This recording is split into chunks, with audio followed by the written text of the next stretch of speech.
Hi friends, welcome to my channel. So ఇప్పటిదాకా మనం different videos చేసాం కదా. అయితే ఈ రోజు ఏంటంటే స్కెడ్యూల్ ఇన్ఫర్మేషన్ గురించి మాట్లాడుతాను. ఓకే, ఫస్ట్ నేను పైప్ లైన్ రన్ చేస్తాను, దాని తర్వాత డీటెయిల్గా మాట్లాడదాం. ఎందుకంటే ఇది కొంచెం టైం తీసుకుంటుంది అనమాట, అరౌండ్ ఒక 12 మినిట్స్. సో నేను రన్ చేస్తున్నాను. ఓకే, సో చెప్తాను ఏంటి ఏం చేస్తున్నాను, కాకపోతే టైం సేవింగ్ కోసం నేనైతే రన్ చేశాను. ఓకే, ఈ రోజు ఏంటంటే బేసికల్గా మన ఇక్కడ ఈ వర్క్ స్పేసెస్లో కాపీ జాబ్, 2 నోట్బుక్స్ అండ్ ఒక డేటా ఫ్లోజెంట్, ఒక డేటా పైప్ లైన్ ఉంది. ఓకే, మీరు అబ్జర్వ్ చేయొచ్చు, copy job, data pipeline, data flow gen, notebooks ఉన్నాయి కదా.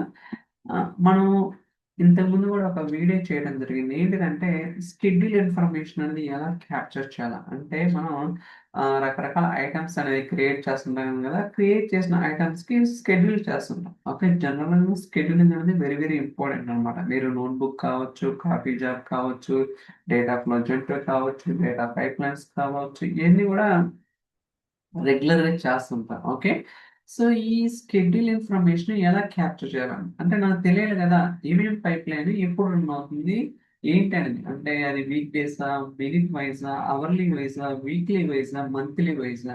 అలానే పైప్ లైన్ కావచ్చు, నోట్బుక్స్ కావచ్చు, కాపీ జాబ్ కావచ్చు, డేటా ప్రాజెక్ట్ కావచ్చు. ఈ ఎంత ఇన్ఫర్మేషన్ మనం ఎలా గ్యాదర్ చేయాలి. ఓకే, సో అది ట్రై చేద్దాం. ఓకే, కావాలంటే మీరు చూసుకోవచ్చు, పైప్ లైన్ ప్యారల్ గా రన్ అవుతుంది అనమాట. Okay, for example, so scheduling అన్నది కదా, ఇక్కడ చూడండి.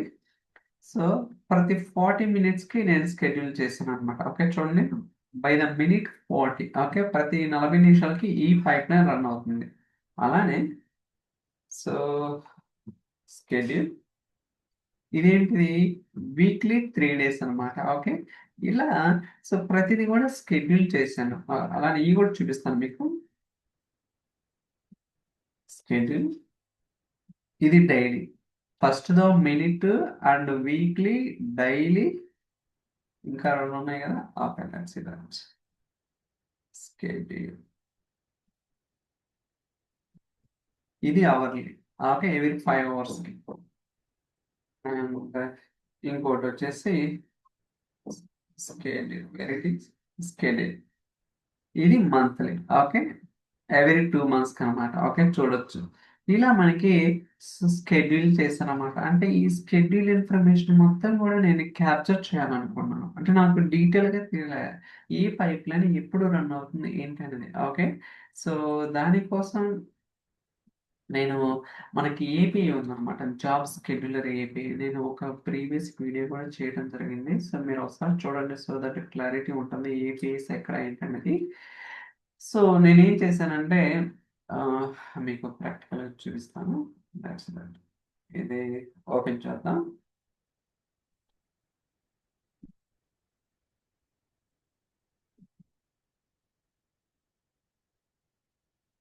సో స్టిల్ ఒకటి సక్సెస్ అయింది.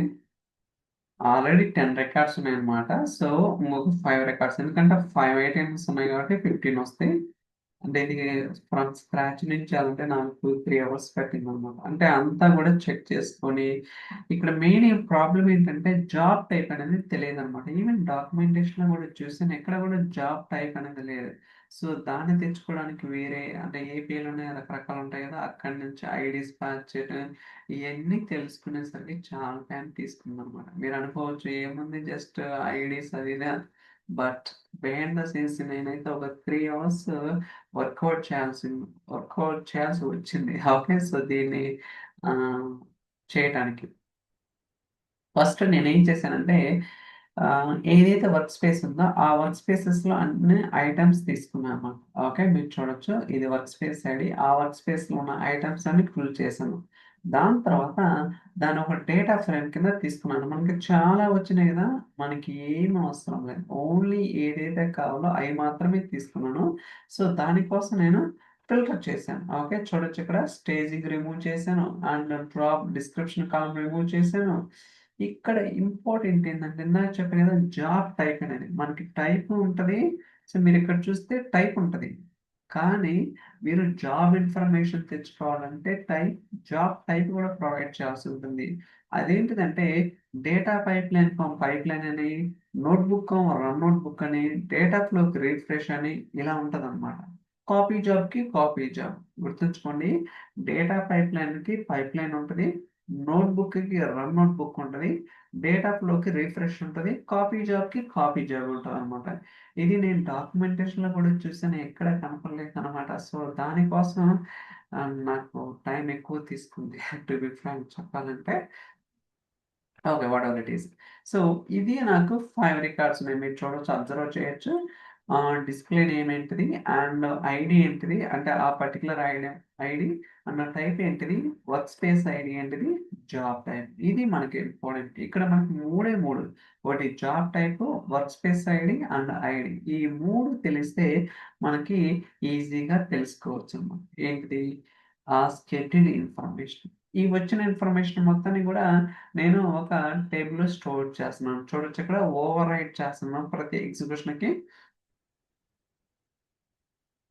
సో, స్కెడ్యూల్ ఇన్ఫర్మేషన్ అన్నమాట. ఓకే. So, schedule information. ఇప్పుడు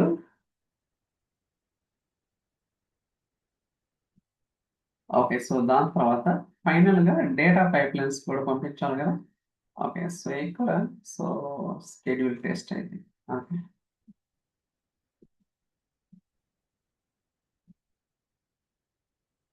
ఓకే. ఇక్కడ చూస్తే నేను ఒక 3 పారామీటర్స్ డిఫైన్ చేశాను. Work space ID, item ID, job type. Okay. ఈ 3 పారామీటర్స్‌ని నేను సో, ఈ పారామీటర్స్‌కి వాల్యూస్ ఎక్కడి నుంచి వస్తున్నాయంటే, సో, ఇందాక మీకు చెప్పాను చూడండి. ఒకటి టేబుల్ స్టోర్ చేశానని. ఇదే కదా టేబుల్. ఒక్క నిమిషం. సారీ, ఇది కాదు. ఇది కాదు. స్కెడ్యూల్ ఇన్ఫర్మేషన్ అనే ఒక టేబుల్ నుంచుండి అక్కడి నుంచి వస్తాయన్నమాట. ఓకే. పారామీటర్స్.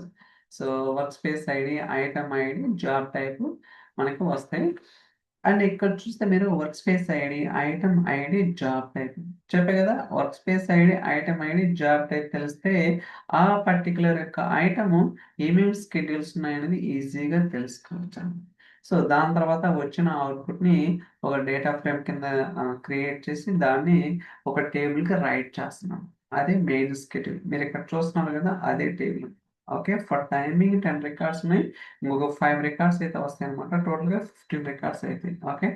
సో, అంటే ఎక్స్‌ప్లెయిన్ చేసినప్పుడు ఇట్స్ వెరీ ఈజీ అన్నమాట. అంటే ఏముంది అనిపించొచ్చు. బట్ ఇది కనుక్కోడానికి నాకు చాలా టైం అయితే తీసుకుందనమాట. అంటే ప్రతిదీ టెస్ట్ చేయాలి. అంటే నోట్‌బుక్‌కి ఏముంది, job type and data flow జెన్2కి ఏముంది, కాపీ జాబ్‌కి ఏముంది, డేటా పైప్‌లైన్స్‌కి ఏముందనేది ఐడెంటిఫై చేయడం కోసం ఎక్కువ టైం తీసుకుంది. రిమైనింగ్ అన్నీ కూడా సో, ప్రాపర్‌గా వచ్చినాయి. కాకపోతే ఇక్కడ ఇంకా వర్క్ అనేది చాలా ఉందనమాట. ఓకే. ఎందుకంటే ఒక్కొక్క స్కెడ్యూలింగ్ అంటే ఒక్కొక్క టైప్‌కి ఫర్ ఎగ్జాంపుల్ మినిట్ చేసినప్పుడు ఒక రకంగా ఉంటది. వీక్లీ చేసినప్పుడు ఇంకొక రకంగా ఉంటది. మంత్లీ కావచ్చు, అవర్లీ కావచ్చు, డైలీ కావచ్చు. వాటన్నిటిని కూడా ఎక్స్‌ప్లోర్ చేయాల్సి ఉంటుందనమాట. జస్ట్ నేనేంటంటే ప్లెయిన్ ఏదైతే ఉందో అది మాత్రమే నేను టేబుల్‌లోకి లోడ్ చేస్తున్నాను. బట్ దాన్ని ఫర్దర్‌గా సో, ప్రాపర్‌గా చేయాల్సి ఉంటుంది. ఫస్ట్ ఇది లోడ్ అవ్వని. Let's wait. ఇది ఆల్‌మోస్ట్ ఒక 12 మినిట్స్ దాకా పడుతుందనమాట. ఓకే. సో, ఫర్ టైమింగ్ 3 అయినాయి కదా! ఇంకొక 2 అవ్వాలనమాట. అప్పుడు నేను అక్కడికెళ్ళి ఎక్స్‌ప్లెయిన్ చేస్తాను. ఓకే. స్టిల్ గోయింగా? లేకపోతే అంటే టైం అనేది వేస్ట్ అవ్వదు కదా! సో, ఉన్న వాటికి చెప్తాను. ఫస్ట్ అది నేను మౌస్ ఓవర్ చేస్తున్నాను చూడండి. Configuration, day time, enabled, ID, owner ఇలా వచ్చింది కదా! వీటన్నిటిని కూడా ప్రాపర్‌గా అంటే ఇయన్నీ జేసన్ ఫార్మాట్స్ అలా ఉన్నాయి కదా! దీన్ని ప్రాపర్‌గా రోస్ అండ్ కాలమ్స్ కింద చేయాల్సుంది. అది గోయింగ్ ఫార్వర్డ్ నేనైతే వర్క్ చేస్తాననమాట. ఫర్ డెమాన్‌స్ట్రేషన్ పర్పస్ మీకు చెప్తున్నాను ఏంటనేది. ఓకే. ఫస్ట్‌దొచ్చేసరికి మంత్లీ. ఓకే. చూడొచ్చిక్కడ. సో, స్టార్ట్ ఎప్పుడయింది? ఎండ్ ఎప్పుడు? అంటే మీరు ఒక షెడ్యూల్ చేసినప్పుడు స్టార్ట్ అంటే ఈ రోజు నుంచి వచ్చే ఇయర్ దాకా అలా స్పెసిఫై చేస్తాం గదా! End time. దాని తర్వాత టైమ్ జోన్ ఏంటిది? ఐఎస్‌టీ‌ఆ లేకపోతే ఇంకోటా అనేది స్పెసిఫై చేస్తాం. దాని తర్వాత రికరెన్స్ అంటే ఎవ్రీ 2 మంత్స్కి ఒకసారి నేను చెప్పాను అనమాట. అంటే ఆ పర్టికులర్ ఐటమ్ అనేది ప్రతి 2 మంత్స్కి ఒకసారి ఎగ్జిక్యూట్ అవ్వాలి. అకరెన్స్ వచ్చేసరికి week days, Sunday, week index first. Okay, and occurrence type ordinal, week day. So times అంటే ఎప్పుడు ఎగ్జిక్యూట్ అవ్వాలనేది కూడా ఇలా ప్రతి డీటెయిల్ ఇన్ఫర్మేషన్ మనం క్యాప్చర్ చేయొచ్చు అనమాట. అలానే సెకండ్, ఇది మంత్లీ. ఓకే, ఫస్ట్ వచ్చేసరికి దీనికి ఇది కూడా మంత్లీ. ఇది వీక్లీ. మీరు చూడొచ్చు. అంటే మేబీ ఇవన్నీ కూడా ఇలా అయినాయి కదా, అందువల్ల రెండు రెండు వచ్చేసినాయి కదా, అందువల్ల అలా ఉంది. సో ఇది వీక్లీ చూడొచ్చు. సండే, మండే, ట్యూస్డే అంటే వీక్ డేస్లో నేను 3 రోజులు మాత్రమే ఎగ్జిక్యూట్ చేయమని చెప్తున్నాను. Start time, end time and eastern standard EST and times 13 గంటల 11 సెకండ్స్కి. Type weekly. దాని తర్వాత మూడోది, ఇది క్రాన్ ప్రతి 40 నిమిషాలకి. ఓకే, సో ఫస్ట్ది మంత్లీ, దాని తర్వాత వీక్లీ, మూడోది వచ్చేసరికి క్రాన్ అంటే ఎవ్రీ 40 మినిట్స్కి ఇది రన్ అవుతుంది అనమాట. ఇది టైం జోన్ వచ్చేసరికి ఐఎస్టీ అండ్ స్టార్ట్ ఎప్పుడు అవుతుంది, ఎండ్ ఎప్పుడు అవుతుంది కూడా మీకు తెలుస్తుంది. అండ్ దీని తర్వాత ఇది ఇంటర్వెల్ అయితే ప్రతి 5 అవర్స్కి. ఓకే, సో 60 × 5 300 కాబట్టి ప్రతి 5 అవర్స్కి ఇదైతే ఎగ్జిక్యూట్ అవుతుంది అనమాట. ఓకే, దాని తర్వాత ఇది డైలీ. చూస్తారు కదా, డిఫరెంట్ ఇంకా చాలా ఉంటాయి అన్నమాట ఆప్షన్స్. కాకపోతే వాటి గురించి నేను డీటెయిల్గా ఒక్కొక్క వీడియో చేస్తాను. అంటే డిఫరెంట్ ఆప్షన్స్ ఉన్నప్పుడు వాటిని ఎలా సో ప్రాపర్గా ఎక్స్ట్రాక్ట్ చేయాలి ఏంటి అనేది కూడా నేను గోయింగ్ ఫార్వర్డ్ ఎక్స్ప్లోర్ చేసి మీకైతే వీడియోస్ అనేది అప్లోడ్ చేయడానికి ట్రై చేస్తాను. So still going on. I think last one execution జరుగుతుంది. నేను ఇంకా రిఫ్రెష్ చేయలేదు కాబట్టి ఇక్కడ స్టిల్ 10 రికార్డ్స్ ఉన్నాయి. రిఫ్రెష్ చేస్తే ఒక 5 అడిషనల్గా యాడ్ అవుతాయి అనమాట. టోటల్గా 15 అవుతుంది. సో మీకు అనిపించవచ్చు ఏముందని, బట్ ఇక్కడ మనకి చాలా ఇన్ఫర్మేషన్ తెలుసుకోవచ్చు. అలానే జాబ్ ఇన్స్టెన్సెస్ కూడా తెలుసుకోవచ్చు. అంటే ఒక పర్టికులర్ ఐటమ్ ఎన్నిసార్లు ఎగ్జిక్యూట్ అయ్యింది అనేది కూడా మనం డీటెయిల్గా తెలుసుకోవచ్చు. ఈమెయిల్ నోటిఫికేషన్ రికార్డ్ చేయడం కానీ, అంటే స్కోప్ అనేది చాలా ఉంటుందన్నమాట. మనం ఆలోచించే విధానాన్ని బట్టి అది డిపెండ్స్ అయి ఉంటుందన్నమాట. ఇక్కడికి స్టార్ట్ చేస్తారనుకోండి, దాట్స్ ఇట్. అదే దీన్ని ఫర్దర్గా ఇంకొక లెవెల్కి తీసుకెళ్తే ఇంకొంచెం పాసిబిలిటీస్ ఉంటాయి అనమాట. ఇలా మనం ఏంటంటే ఎప్పుడైనా సరే we have to keep on think అనమాట. ఓకే, అప్పుడే మనకి టెక్నికల్గా మోర్ కమాండ్ అనేది రావడానికి అవకాశం ఉంది. చూడొచ్చు, ఈ ఎగ్జిక్యూషన్ 2 minutes అయితే పడుతుంది అనమాట.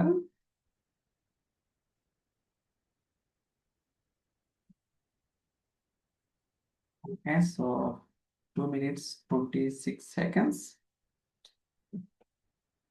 ఓకే, సక్సెస్ అయింది కదా ఇప్పుడు. ఓకే, మొత్తం సక్సెస్. అలానే ఇక్కడ కూడా మీకు ఏమనేది చూపిస్తాను. Notebook settings. ఓకే, చూడండి. సో చూస్తారు కదా, workspace ID, item ID, job type, parameters పంపిస్తున్నానా లేదా? ఓకే, బేస్ పారామీటర్స్ నోట్బుక్కి ఇదే కదా పారామీటర్స్. ఇదా? ఓకే, ఎందుకంటే మనం రియల్ టైంలో కూడా పారామీటర్స్ అనేది చాలా చాలా ఇంపార్టెంట్. లైక్ వేరియబుల్స్ పారామీటర్స్ అనేది కూడా సో మనకి సో చాలా ఇంపార్టెంట్ అనమాట. రిఫ్రెష్.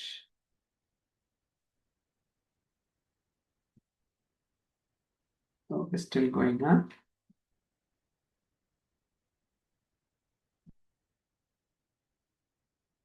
ఓకే, చూస్తారు కదా, ఇందాక 15 ఉంటే ఇప్పుడు 15 వచ్చినాయి అనమాట. సో ఇలా మనం ఏంటంటే so we can do it. అర్థమైంది కదా. అంటే ఇది క్రియేటెడ్ డే టైమ్ అంటే ఎప్పుడు క్రియేట్ చేస్తారని మీనింగ్. అలా చాలా ఇన్ఫర్మేషన్ అయితే మనం తెలుసుకోవచ్చు. ఈవెన్ మీకు అడిషనల్ కాలమ్స్ అని యాడ్ చేసుకోవచ్చు. వీటి గురించి నేను గోయింగ్ ఫార్వర్డ్ ఇంకొంచెం ఎక్స్ప్లోర్ చేసి మీకు ఇంకా డీటెయిల్ ఇన్ఫర్మేషన్ ఇవ్వడానికి ట్రై చేస్తాను అనమాట. సో దట్ మీకు ఇప్పుడు క్లియర్ కట్గా అర్థమవుతుంది ఏమేమి స్కెడ్యూల్స్ ఉన్నాయి, ఎప్పుడు ఉన్నాయి, అండ్ ఏ టైంలో ఎగ్జిక్యూట్ అవుతున్నాయి ఏంటంటే ఒక ఈమెయిల్ రిక్రూట్ చేయొచ్చు హ్యాపీగా. Okay, so we can do so many things అనమాట. I think that's all for this video. ఈ వీడియో మీకు నచ్చిందని అనుకుంటున్నాను. I think you feel like bore. ఎందుకంటే ఏంట్రా బాబు ఏం చెప్తున్నాను అనుకోవచ్చు. But it's very important. Okay, so thank you so much for watching and catch next video. Bye.